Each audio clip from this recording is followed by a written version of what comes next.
Boa noite. Boa noite. O IBGE constata o aumento do número de brasileiros em situação de pobreza ao longo do ano passado. E reafirma que o desemprego atinge mais fortemente os jovens. A Lava Jato investiga a suspeita de que o ex-diretor da Petrobras, Paulo Roberto Costa, não contou toda a verdade. A Organização Mundial da Saúde usa argumentos econômicos para defender o acordo internacional pela contenção do aquecimento do planeta. O dinheiro que os países deixariam de gastar com pessoas doentes. A Câmara dos Deputados autoriza prefeituras a desrespeitar o limite de gastos com pessoal. O velório de George Bush reúne os ex-presidentes dos Estados Unidos. A partir de agora, no Jornal Nacional.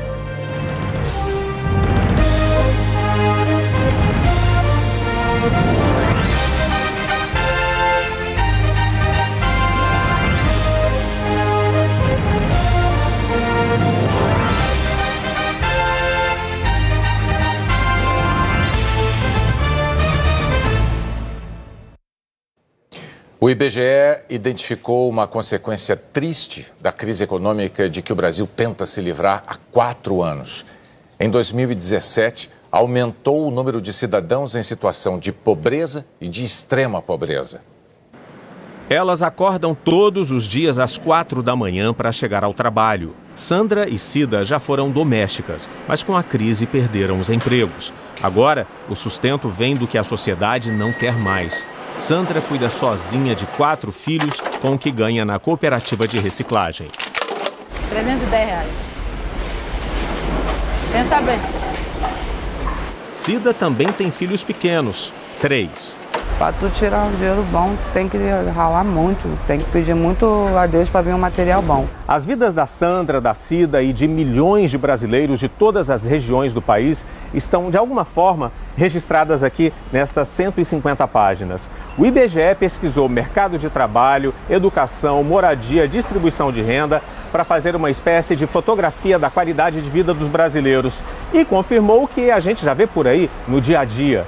O Brasil ainda é um país profundamente desigual e a pobreza cresceu.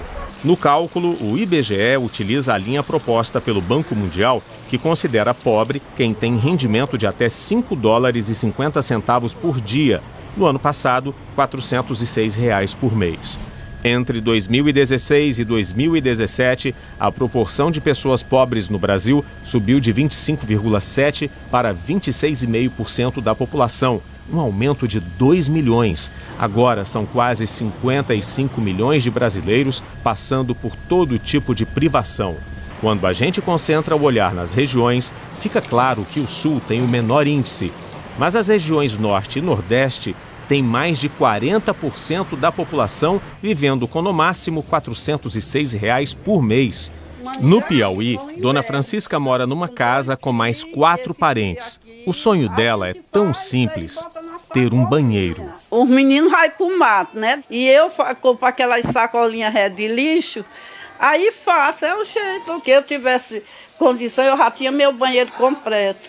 Mas dentro do grupo de quase 55 milhões de pobres, há uma parcela de 15 milhões e 200 mil pessoas vivendo abaixo da linha da extrema pobreza.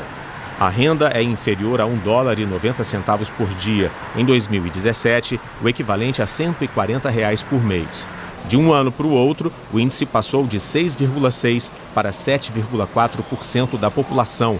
O IBGE também faz um outro cálculo. O Brasil precisaria gastar 10 bilhões e 200 milhões de reais por mês para erradicar a pobreza e 1 bilhão e 200 mil para acabar com a extrema pobreza. Durante esse período aí de crise econômica, a gente viu um aumento da taxa de desemprego, assim como também um aumento da informalidade. Isso tudo combinado deve ter explicado boa parte desse aumento de pobreza que a gente observou entre esses 2 anos. No Brasil, a pobreza expõe a concentração de riqueza. Os 10% mais ricos acumulam 43% do total de recursos. Na outra ponta, os 40% mais pobres detêm apenas 12% do total. Os pretos e os pardos são maioria nesse grupo. Na contabilidade do impossível, a Sandra dá a receita para continuar vivendo. Eu envergo, mas não quebro. Estou aqui firme e forte. Guerreira. Guerreiríssima. O IBGE também registrou o impacto maior do desemprego na população mais jovem. São mais de 7 milhões de brasileiros de 14 a 29 anos. Foram quase 2 anos entregando currículo e olha que desde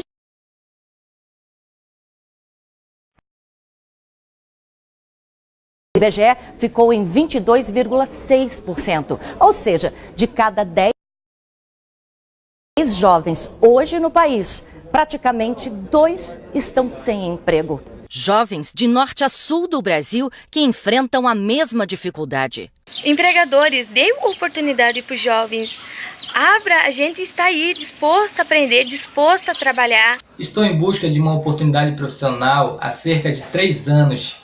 Tem sido uma experiência árdua e desafiadora. O problema que eu encontro para arrumar emprego da minha cidade é por essa uma cidade pequena, tem pouca infraestrutura, tem poucas empresas e poucos comércios. São vários os problemas com diferentes endereços, mas que começam do mesmo jeito, na falta de qualidade da educação. É o que mostra uma pesquisa feita em 7 países na América Latina e do Caribe. Por exemplo, os jovens brasileiros tiveram um pior desempenho na hora de fazer contas simples de matemática. Fluência em inglês, nosso índice também está entre os piores, abaixo da média da América Latina.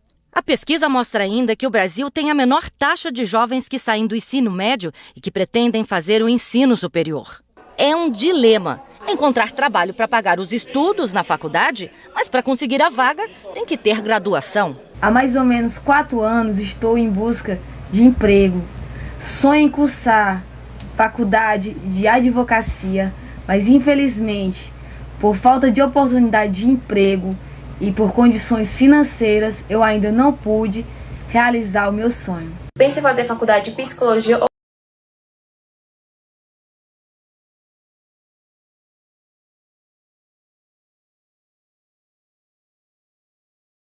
fisioterapia. Precisamos de um olhar voltado para nós. Com tanta dificuldade, a juventude brasileira tem a autoestima baixa, menor do que a média latino-americana. E sem enxergar futuro, não consegue se organizar para atingir seus próprios objetivos, a chamada autoeficácia.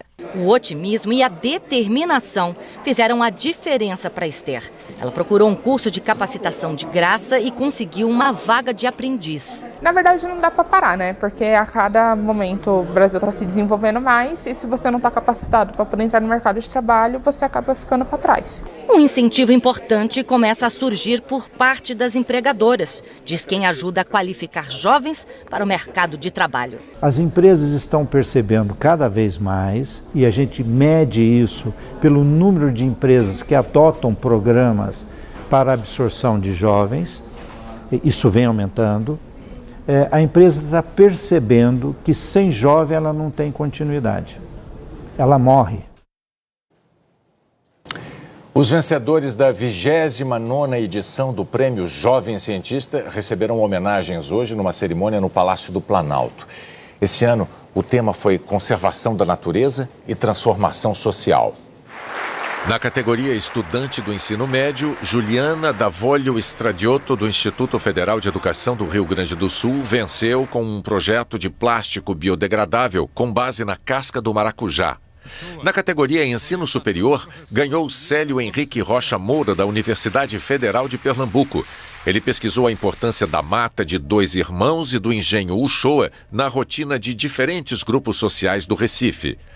Na categoria Mestre e Doutor, o vencedor foi o biólogo João Vitor Campos e Silva, da Universidade Federal de Alagoas, que desenvolveu um projeto nos rios da Amazônia de recuperação do pirarucu, o maior peixe de escamas do mundo com alto valor comercial. A professora doutora Vera Lúcia Imperatriz Fonseca, do Instituto Tecnológico Vale Desenvolvimento Sustentável de Belém do Pará, recebeu o mérito científico das mãos do presidente Temer. Com mais de 50 anos de magistério, ela é referência nas pesquisas com abelhas nativas. O Prêmio Jovem Cientista é uma iniciativa do Conselho Nacional de Desenvolvimento Científico e Tecnológico, em parceria com a Fundação Roberto Marinho, Fundação Grupo Boticário e Banco do Brasil. E este ano o prêmio teve também o apoio da Embaixada do Reino Unido. Profissionais que decidiram migrar para o programa Mais Médicos estão abandonando postos de saúde no Rio Grande do Norte. Hoje foi o terceiro dia de trabalho da doutora Cássia em Santa Maria, a 66 quilômetros de Natal. Ela deixou um programa do Ministério da Saúde em outro município do Rio Grande do Norte e assumiu a vaga deixada por uma médica cubana no Mais Médicos. O salário mais alto contribuiu para a mudança. É um dinheiro que vem líquido. E também nós não declaramos imposto de renda com ele, ele é considerado como uma bolsa. E além de tudo, o programa dá oferta uma educação continuada. Mas nas unidades de saúde onde a doutora Cássia atendeu hoje, falta água para lavar a mão, para beber. A geladeira das vacinas não pode ser usada porque a unidade nunca teve energia elétrica. Para a gente aqui ficou melhor, né? Apenas que não tem água, não tem luz no posto, né? No Rio Grande do Norte, 110 médicos do Programa de Estratégia de Saúde da Família foram para o Mais Médicos. Isso representa a metade dos profissionais que atuavam no programa. As vagas deixadas pelos cubanos no Mais Médicos estão sendo ocupadas. Mas aí surgiu um problema. Está faltando médico nos municípios mais distantes. Em todo o país,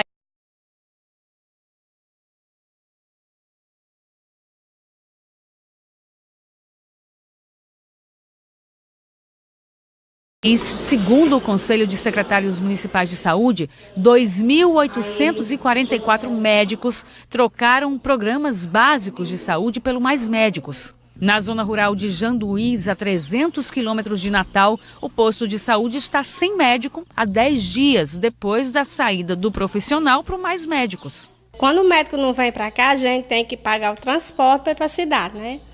Aí fica complicado, porque é urgência, muitas vezes é urgência. O secretário de saúde do município está pensando numa nova proposta para atrair médicos. O Mais Médico está pagando 11.800 sem desconto líquido, ou seja, não tem desconto nem de imposto de renda nem de INSS, que é o contrário do município, que a gente paga 10, mas aí tem desconto de INSS, de imposto de renda. Muitos municípios vão ter que aumentar as propostas, né? A Federação dos Municípios do Rio Grande do Norte vai pedir ajuda federal para diminuir a diferença de salários entre o Mais Médicos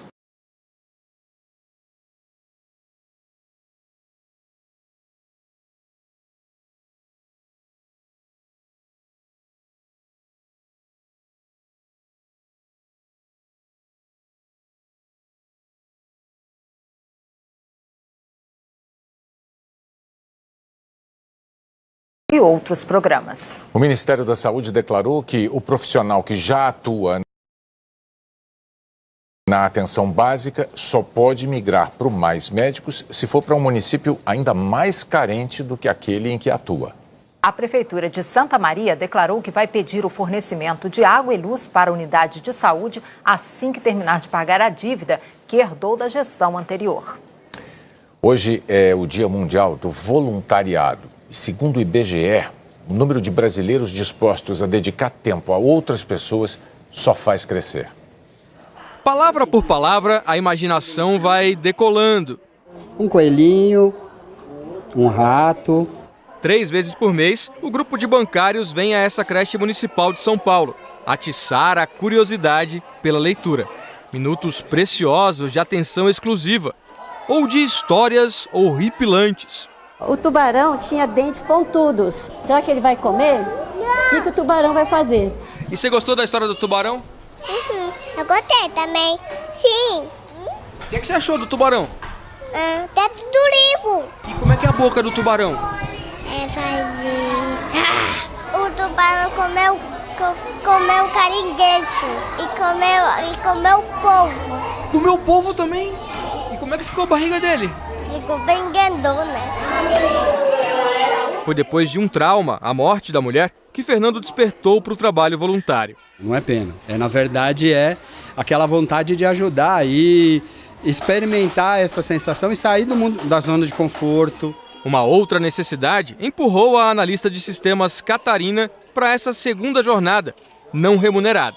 Eu me sinto privilegiada por ter podido estudar, por ter podido fazer uma série de coisas e atualmente tenho um emprego bom. Então eu queria retribuir de alguma forma. E a retribuição vem em forma de entusiasmo. Acha legal ler? Sim. Quem faz trabalho voluntário tem a consciência de que não consegue resolver todos os problemas do mundo, mas pode fazer muita diferença para um grupo pequeno de pessoas. É essa a visão de que vale a pena se aproximar de quem é diferente, de se importar com o outro, que faz o voluntário ser cada vez mais valorizado por empresas e escolas. Habilidades de comunicação, de compreensão, de empatia, de postura, acho que são coisas que são desenvolvidas a partir do trabalho voluntário. Esse exército silencioso tem 7.400.000 brasileiros.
Vai ser multado em até 50% do valor que já tiver pagado à empresa responsável. O exército silencioso tem 7.400.000 brasileiros, o equivalente a 4,4% da população, com mais de 14 anos.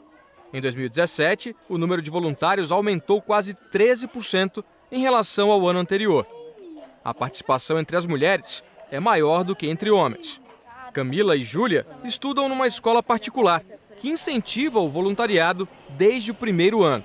É muito mais divertido, prazeroso e importante fazer essa furadinha na bolha, né? O que se ganha é muito maior mesmo. A última viagem foi para o Vale do Ribeira, no litoral paulista, com crianças carentes. Eu até brinquei com criança de qual é o seu maior sonho na vida, e eu vi criança falar, eu quero uma cama, eu quero um armário, eu quero uma roupa rosa, então é muito diferente. Você voltou valorizando mais o quê? A minha comida, eu acho, porque antes era, deixar um pouquinho de comida do prato, vamos tirar um pouco, quero comer fora, e agora eu valorizo que se eu tenho que comer, eu preciso agradecer, pelo menos o que eu já estou comendo, assim. A Câmara dos Deputados aprovou o projeto que estabelece regras para a desistência da compra de imóveis na planta. É o chamado distrato. Em caso de rescisão, o comprador que desistir vai ser multado em até 50% do valor que já tiver pagado à empresa responsável pela obra. Atualmente, essa multa varia de 10% a 25%. O texto também legaliza a tolerância de 6 meses de atraso para as construtoras entregarem os imóveis sem pagar multa para o comprador. O projeto segue agora para a sanção do presidente Michel Temer. A polícia do Tocantins abriu inquérito para investigar uma suposta participação do deputado estadual Olinto Neto, do PSDB, no descarte irregular de lixo hospitalar. Investigadores descobriram que um assessor do deputado Olinto Neto, do PSDB, tentava fechar um contrato com a Prefeitura de Barra do Ouro, em nome da Sancil, empresa que era responsável pela coleta e descarte de lixo hospitalar em unidades de saúde de 99 cidades do Tocantins. Lívio de Moraes Severino foi nomeado em junho do ano passado para trabalhar no gabinete do deputado. Em março deste ano, virou procurador da empresa e podia assinar e receber pagamentos em nome da Sancil. Lívio foi exonerado da Assembleia Legislativa depois que veio à tona o escândalo do lixo hospitalar. O caso é investigado pela Dracma, Delegacia de Repressão a Crimes contra a Administração Pública. A Dracma instaurou um procedimento para apurar a possibilidade de uso de um assessor parlamentar do deputado Olinto Neto com desvio de finalidade. Na verdade, esse assessor estava sendo utilizado para representar a Sancil em negociações com prefeituras. O deputado Olinto Neto está sendo investigado por improbidade administrativa e crime contra a administração pública. O pai dele, o irmão e 2 funcionárias do escritório de advocacia da família são suspeitos de envolvimento no descarte irregular de material contaminante. No mês passado, toneladas de lixo hospitalar foram encontradas num depósito clandestino em Araguaína e numa fazenda na mesma região. As 2 propriedades são da família Olinto. O deputado Olinto Neto disse que não é sócio da Sancil, que não pode responder pela vida particular de um ex-assessor e que os auxiliares dele têm liberdade para exercer qualquer atividade que não interfira nas atribuições do gabinete. Nós não conseguimos contato com Lívio de Moraes Severino. A Organização Mundial da Saúde fez hoje uma recomendação. Investir no combate à poluição salva vidas e sai mais barato do que tratar de problemas de saúde causados pelas mudanças do clima. Asma, câncer, AVC, doença do coração. Para a OMS, palavras como essas precisam ser incorporadas também às discussões sobre mudança climática. O motivo é simples: 7 milhões de pessoas morrem por ano no mundo, só por causa da poluição do ar. Não à toa, a Organização Mundial da Saúde aproveitou a Conferência da ONU sobre Mudanças Climáticas na Polônia para divulgar o relatório. A pesquisa apresentou dados para reforçar aquele ditado: é melhor prevenir do que remediar. O estudo indicou que a economia na área da saúde seria o dobro do que precisa ser gasto para combater as mudanças climáticas.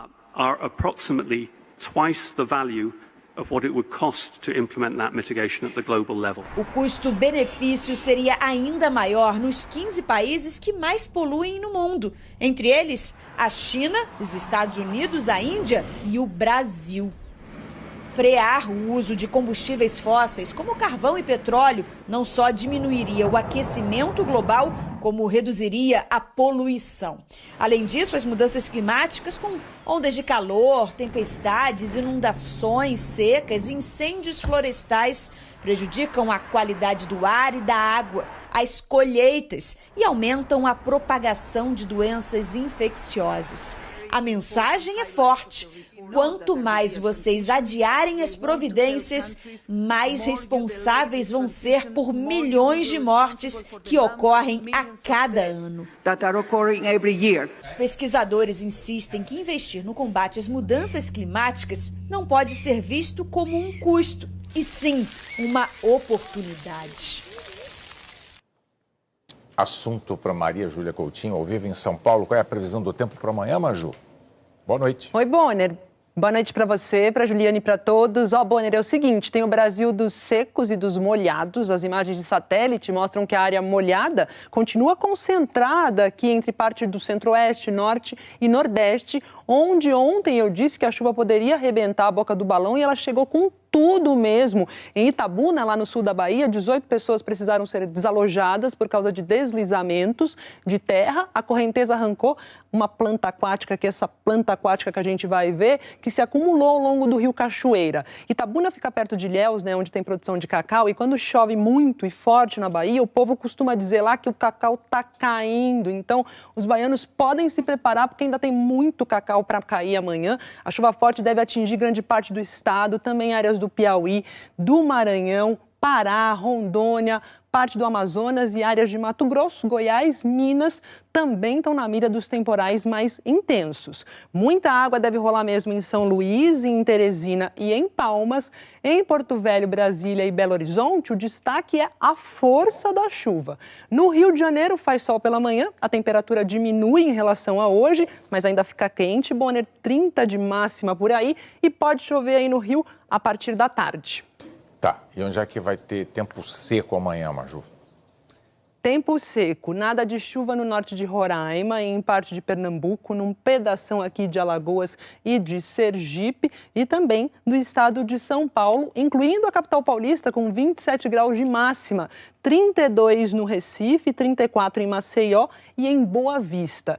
Tempo firme e ar seco à tarde no sul de Mato Grosso do Sul, em grande parte aqui dos estados da região sul. Ponta Porã, Foz, Chapecó e Uruguaiana estão no clube aí da secura, com índices de umidade relativa do ar abaixo de 30%. O ideal é algo em torno de 60%. Em Porto Alegre faz sol, mas a temperatura fica amena, 26 graus. É que a massa de ar que tem deixado a região sul seca é também mais fria e gerada aqui por esse sistema de alta pressão. Já esta baixa pressão pode deixar o mar agitado. Por isso, a Marinha alerta que tem ressaca amanhã entre Rio Grande e Florianópolis. Boneiro. A conferir. Obrigado, Maju. Até amanhã. Até amanhã.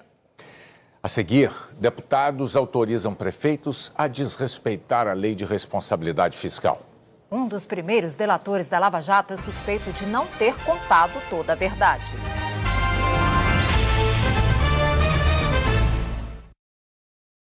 Agro. Hoje, depois do Jornal Nacional, Gabriel planeja se casar com Luz, mas tem um perigoso rival pela frente. Fez a cabeça dela, aproveitou que é inocente, manipulou, mas eu vou mostrar pra ela que não tem paixão nenhuma. O Sétimo Guardião. Em seguida, eles vão unir forças contra um inimigo em comum, o agente da Uncle em Cinema Especial. E ainda... Profissão Repórter conta o cotidiano de violência no Rio de Janeiro.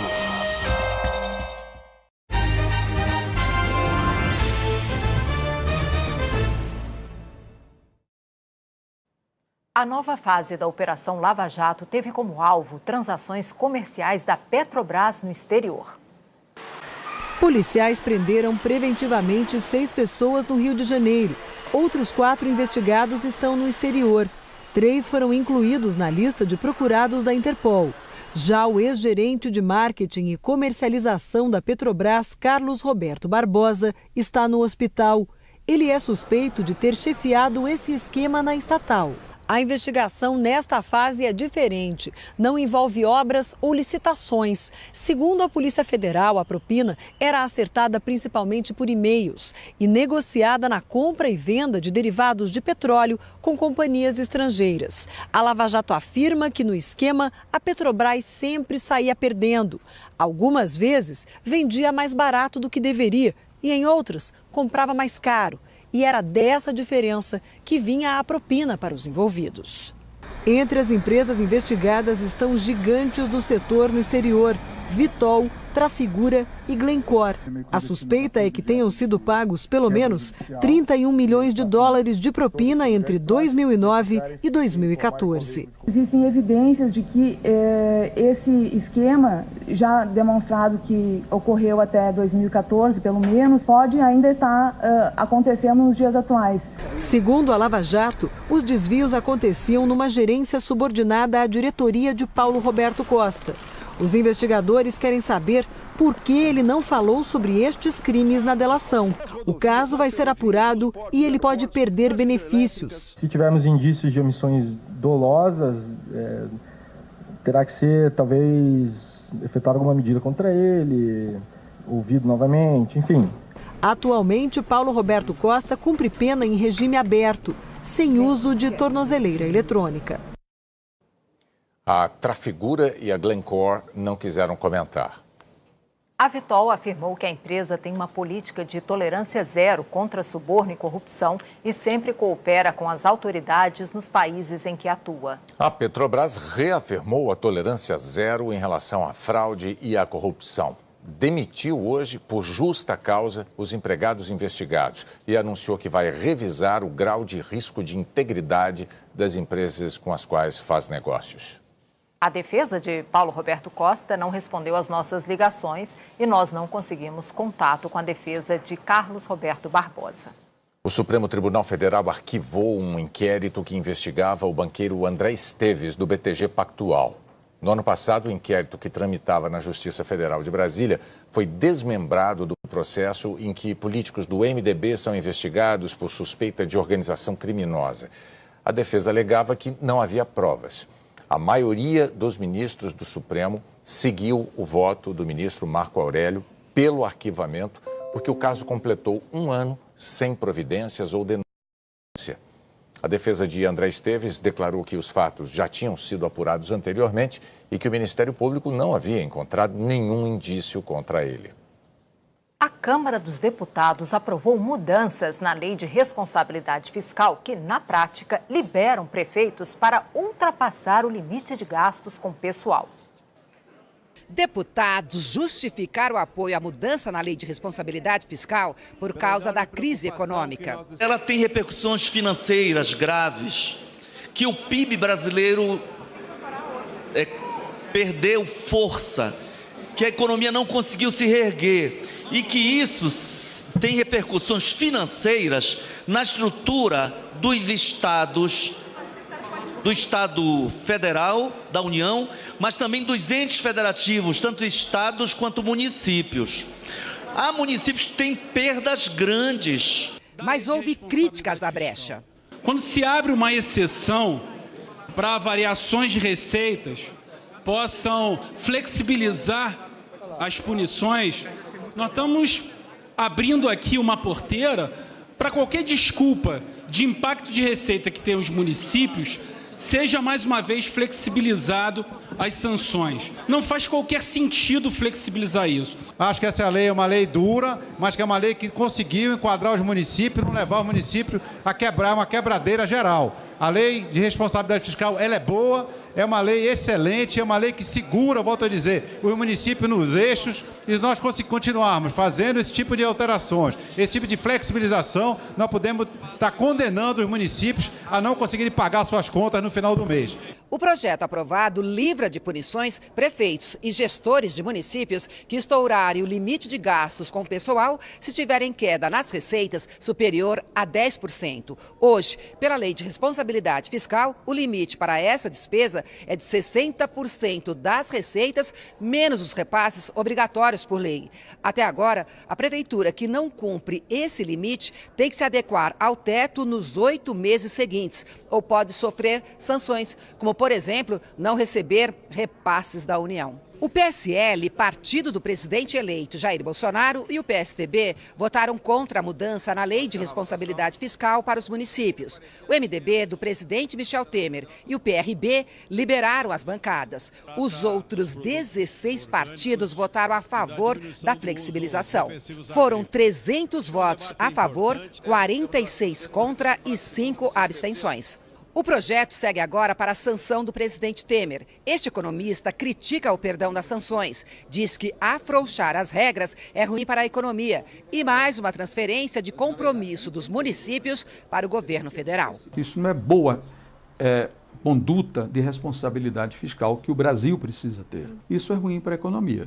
Aumenta a dívida pública, que já é extremamente alta, e vamos ter presente que o grau de arrecadação fiscal brasileira é muito alto. Então é preciso que os órgãos, todos eles, de nível estadual, municipal, estadual e federal, entendam que é preciso que eles se equilibrem ao nível deles, buscando as soluções que forem necessárias. O presidente eleito Jair Bolsonaro disse hoje que a reforma da Previdência, fatiada, dividida em vários projetos, pode começar a ser votada já nos primeiros meses de 2019. Ainda pela manhã, Jair Bolsonaro recebeu uma medalha no QG do Exército, a do pacificador com palma, por um feito há 40 anos, quando era militar. Ele arriscou a vida para salvar o colega Celso Moraes, que estava se afogando. Bolsonaro almoçou com o alto comando e, na saída, falou com os jornalistas. Bolsonaro voltou a dizer que pretende apresentar uma proposta fatiada da reforma da Previdência, começando com a discussão da idade mínima para a aposentadoria. Ele defende o aumento de 2 anos para homens e mulheres. O presidente eleito, entretanto, não explicou de qual idade partiria esse aumento. A proposta do governo Temer, que está parada no Congresso, é de 62 anos para mulheres e 65 para homens, depois de um período de transição. Não adianta apresentarmos uma boa proposta, um bom projeto, e ele acaba ficando na Câmara ou no Senado. Será o pior dos quadros possíveis. Então, o grande problema nosso, acredito que o que mais interessa, no primeiro momento, é a idade mínima. Então, vamos começar com essa ideia, pode mudar até lá. Isso não quer dizer que houve recuo, É sinal que houve mais negociação, mas a ideia é começarmos pela idade e depois apresentarmos outras propostas. Outros pontos da reforma, como por exemplo o tempo de contribuição e as mudanças para igualar o sistema de aposentadoria dos servidores públicos aos do setor privado, seriam encaminhados em projetos separados. Desse jeito, Bolsonaro disse que o Congresso pode começar a votar logo no primeiro semestre. O mais rápido possível, né? Que for no primeiro mês é impossível. Nos primeiros 6 meses, com toda certeza, o Congresso começará a votar essas propostas.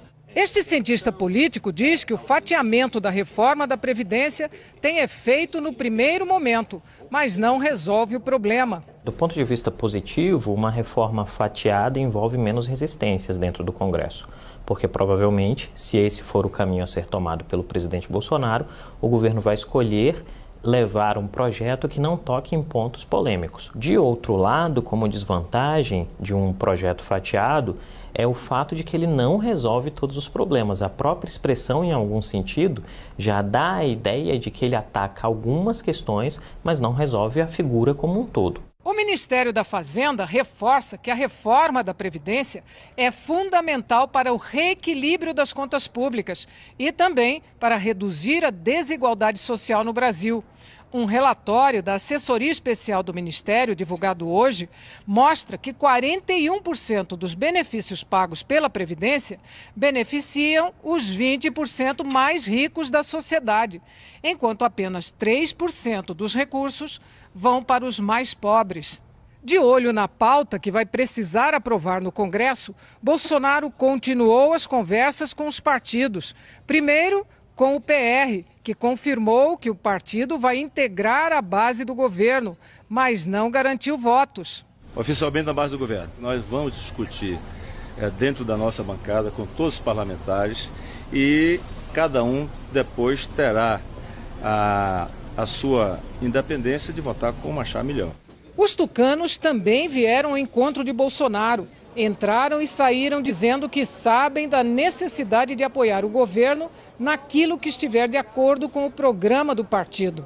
O governo Bolsonaro vai ter apoio para tudo aquilo que também é a agenda tucana, todas as reformas, a agenda que nos une, né? A reforma previdenciária, tributária, pacto federativo, redução da máquina pública. O presidente eleito também foi questionado sobre a apuração preliminar que a Procuradoria-Geral da República fará sobre menções de delatores da Lava Jato ao seu futuro ministro da Casa Civil, Onyx Lorenzoni. Em havendo qualquer comprovação, obviamente, ou uma denúncia robusta, tá, contra quem quer que seja do meu governo, que esteja ao alcance da minha caneta BIC, ela será usada, ok?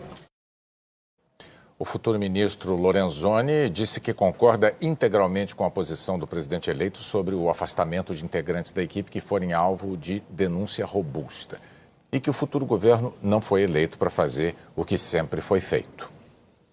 O Tribunal Superior Eleitoral aprovou com ressalvas a prestação de contas de campanha de Bolsonaro. O relator, ministro Luiz Roberto Barroso, disse que as irregularidades têm pouquíssima relevância. Pouco mais de R$8 mil nas receitas e de 58 mil nas despesas. A diplomação do presidente eleito dependia dessa aprovação das contas e está marcada para segunda-feira que vem. Uma correção. Ontem, ao falar das conversas entre o presidente eleito e bancadas dos partidos, nós citamos o deputado Celso Jacó, do MDB, que participou de uma reunião. E nós dissemos que ele cumpre pena no presídio da Papuda, mas sai durante o dia para trabalhar. Na verdade, Celso Jacó já está em regime aberto e dorme em casa desde junho. A polícia identificou a mulher que atropelou um adolescente na calçada e fugiu em Conchas, no interior de São Paulo. A motorista de 34 anos não tem uma das pernas e estava com a habilitação vencida num carro não adaptado. Ela disse que perdeu o controle da direção quando o pneu furou e vai ser indiciada por lesão corporal culposa. O adolescente de 17 anos teve ferimentos superficiais. A seguir, o ano mais perigoso da década para os jornalistas do mundo todo. O velório de George Bush reúne os ex-presidentes dos Estados Unidos.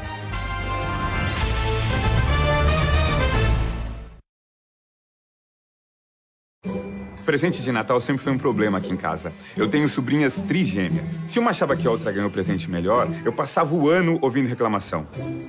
E esses são os novos Eau de Parfum. São 3 fragrâncias diferentes que combinam ingredientes mais nobres da perfumaria internacional. E a ânfora é lapidada como um diamante. Esse ano, modéstia à parte, eu acertei em cheio. Chegou a nova linha de Eau de Parfum Botica 214. Um presente como o Boticário nunca fez. Quem aí concorda que o ano todo deveria ser Natal? Pra gente compartilhar mais. Ou espalhar mais gentileza. Por que esperar o fim do ano para desejar coisas boas para todo mundo? Neste Natal, a cada R$500 em compras, concorra a 50 iPhone 8 e 2 Mercedes-Benz 0 km. Que a gente mantenha essa energia sempre lá em cima. Presentes para passar o ano todo com mais alegria, no Ibirapuera sempre tem. Quero fazer parte disso. Do quê? Dessa baderna? Manifestação não é baderna. Vocês têm que fazer aliança. Vocês adoram fazer aliança, né? Você adora fazer aliança pra deixar tudo exatamente como tá. Aqui na escola, quebraram tudo. Rasga coração.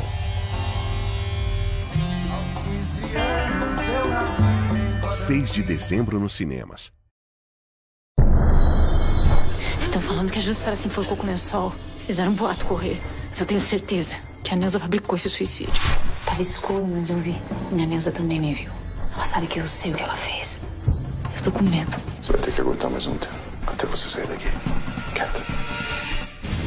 Se você tiver que pagar qualquer coisa aqui dentro, por causa disso, todo o esforço que eu tô fazendo lá fora pra te arrancar daqui vai por água abaixo.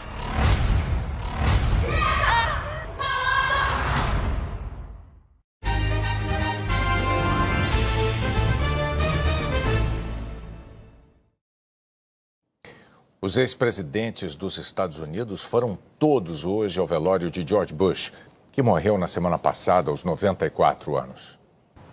Envolto na bandeira americana, o caixão do ex-presidente chegou à Catedral de Washington no fim da manhã. 3 ex-presidentes americanos esperavam o início da cerimônia: Jimmy Carter, Bill Clinton e Barack Obama. A chegada de Donald Trump causou desconforto. Ele cumprimentou apenas Obama e Michelle, que estavam nas cadeiras ao lado. Trump criticou muito a família Bush durante a campanha presidencial. Mesmo assim, antes de falecer, Bush, pai, disse que ele deveria ser convidado para o velório, porque a união do país é mais importante do que as brigas políticas. George W. Bush, o filho, provou isso cumprimentando a todos. Entre os presentes, o príncipe Charles, da Inglaterra, e a primeira-ministra alemã, Angela Merkel. O ex-primeiro-ministro canadense Brian Mulroney lembrou a habilidade de George Bush durante o colapso da antiga União Soviética. E houve momentos de humor. Bush disse que o pai adorava rir, principalmente de si mesmo. Não era nenhum Fred Astaire na pista de dança e detestava comer verduras e legumes.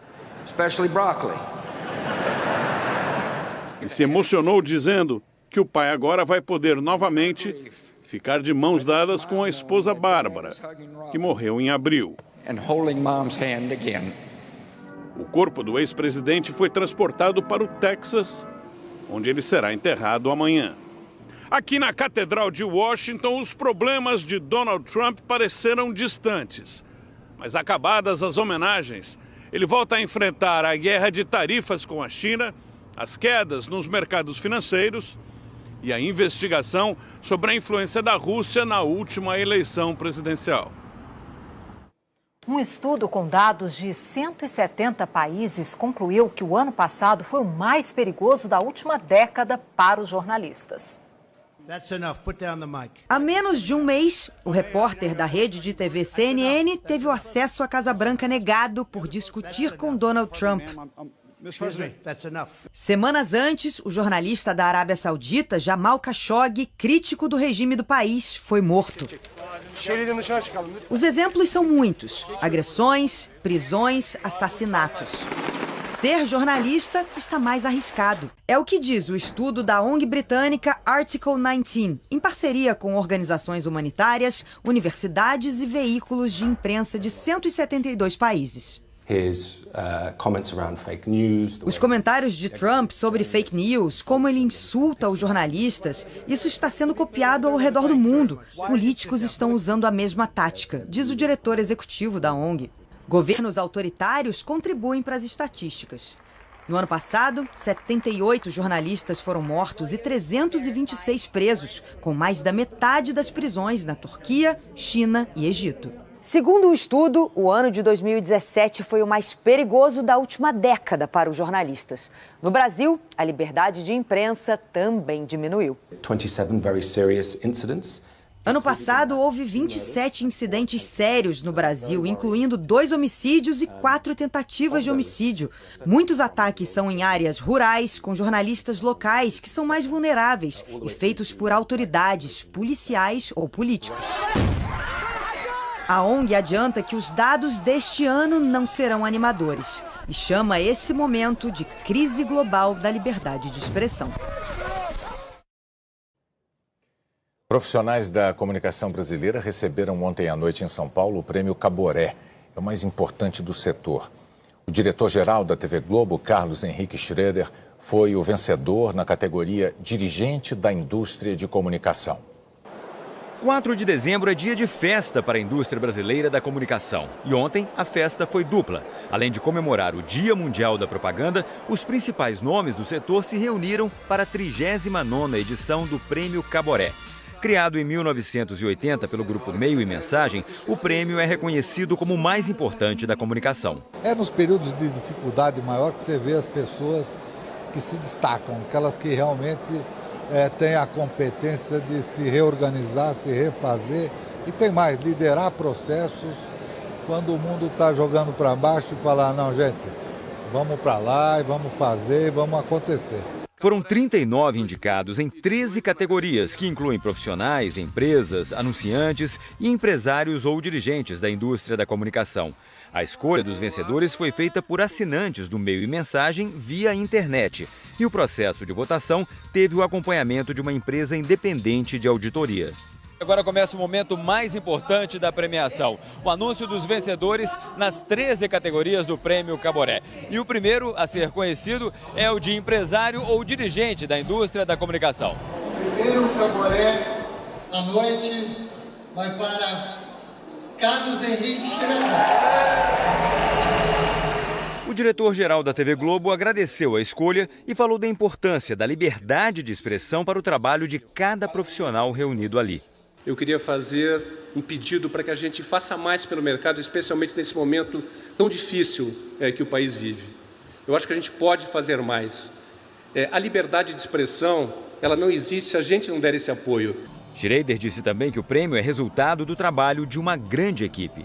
É o reconhecimento do mercado com milhares de votos dizendo que a Globo foi a vencedora. Não sou eu, a pessoa física, mas é o nosso trabalho, o conjunto de pessoas envolvidas nesse trabalho. E o resultado disso está aqui. Esse prêmio reconhece esse trabalho. Entre os outros 12 premiados, o Caboré na categoria Profissional de Criação foi para Keka Morelli, da agência Almap BBDO. Mônica de Carvalho, do Google, venceu na categoria Profissional de Veículo. Na categoria Veículo de Comunicação, o prêmio foi para o UOL. Paulo Ilha, da DPZ&T, foi escolhido o profissional de mídia. Na categoria Anunciante, o prêmio foi para o Magazine Luiza. E a Léo Burnet TaylorMade levou o Caboré de agência de comunicação. Herbert Seiser, da Globosat, e Marcelo Pacheco, do grupo RBS, concorreram na categoria Profissional de Veículo. E a Rádio CBN, do Grupo Globo, também estava entre os indicados na categoria Veículo de Comunicação Produtor de Conteúdo. A seguir, a tentativa de diminuir o estresse dos animais domésticos no Réveillon de São Paulo.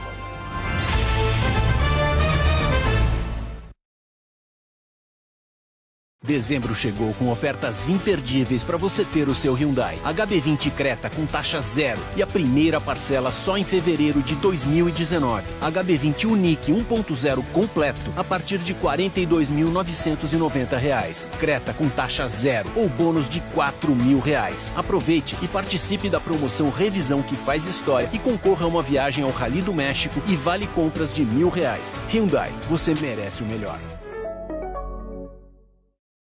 Olha lá, a filhota nasceu chorando e emocionando você.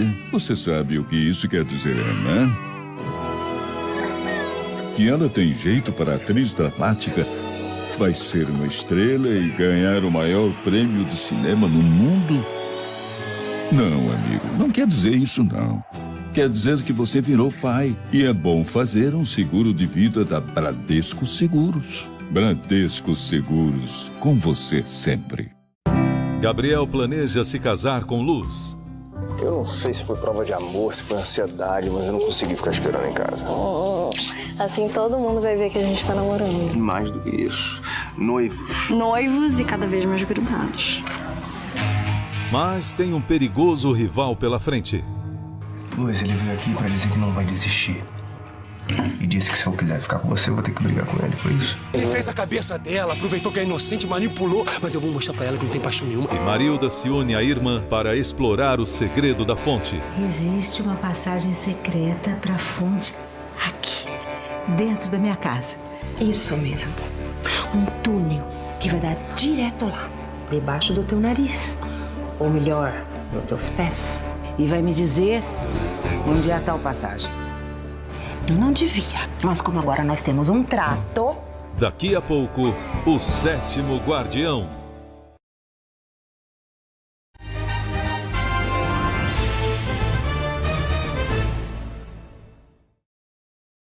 A festa de Réveillon na Avenida Paulista, em São Paulo, vai ser mais colorida e menos barulhenta este ano. Réveillon assim em São Paulo ficou no passado. A prefeitura decidiu que a festa esse ano vai ser menos ruidosa, atendendo a uma lei do município que proíbe fogos que façam tanto barulho. A lei ainda precisa ser regulamentada e atende um pedido de defensores de animais e de pais de crianças autistas. A prefeitura também levou em conta os vários hospitais que existem na região da Avenida Paulista. O Réveillon na Paulista vai usar apenas fogos coloridos, mais silenciosos. Ele tem o barulho do estampido, né? Não tem possibilidade de ser sem o mínimo de barulho possível, mas ele é bem menos do que aquele que era tradicionalmente usado. Os comerciantes dizem que fogos de artifício totalmente silenciosos não existem. Necessita da pólvora de propulsão para lançamento, ele necessita da pólvora de abertura da bomba, que também faz ruído. Para ter uma ideia do barulho que cada um provoca, nós resolvemos fazer um teste. Primeiro vamos soltar um foguete de estampido.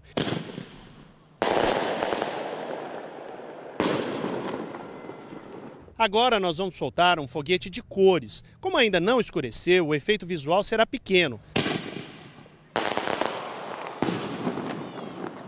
A diferença é mínima, quase imperceptível, né? Para poder diferenciar uma coisa da outra. O que define a intensidade do barulho de cada tipo de fogos, segundo especialistas, é o tamanho da bomba que vai dentro do tubo lançador. Quanto maior a bomba, maior o barulho. A notícia de um Réveillon menos barulhento não agradou todo mundo. Tem que ter barulho, final de ano, não tem como. Mas foi comemorada neste hospital veterinário. Os fogos sempre provocaram reações nos bichinhos. A gente tem um aumento aqui no nosso hospital de 25% do número de animais internados em função da descompensação pelo barulho dos fogos no fim de ano. Eu acho que é uma excelente iniciativa. Se for eficaz mesmo, eu acho que vai ser excelente para a cidade. Depois do Profissão Repórter, tem Jornal da Globo. Boa noite. Boa noite, até amanhã.